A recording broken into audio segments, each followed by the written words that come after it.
पैगंबरों, पाकीज़ा चीजें खाओ और अमल नेक करो, जो अमल तुम करते हो मैं उनसे वाकिफ हूं। और ये तुम्हारी जमात हकीकत में एक ही जमात है और मैं तुम्हारा परवरदिगार हूं, तो मुझसे डरो।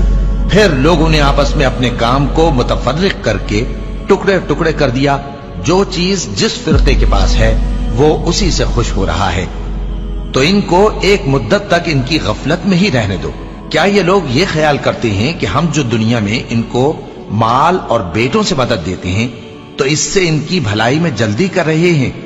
नहीं, बल्कि ये समझते ही नहीं। जो लोग अपने परवरदिगार के खौफ की वजह से डरते हैं और जो अपने परवरदिगार की आयतों पर ईमान रखते हैं और जो अपने परवरदिगार के साथ शरीक नहीं करते और जो दे सकते हैं देते हैं, जबकि उनके दिल इस बात से डरते रहते हैं कि इनको अपने परवरदिगार की तरफ लौट कर जाना है। यही लोग नेकियों में जल्दी करते हैं और यही इनके लिए आगे निकल जाते हैं। और हम किसी शख्स को उसकी ताकत से ज्यादा जिम्मेदार नहीं बनाते, और हमारे पास एक किताब है जो सच सच कह देती है और इन पर जुल्म नहीं किया जाएगा।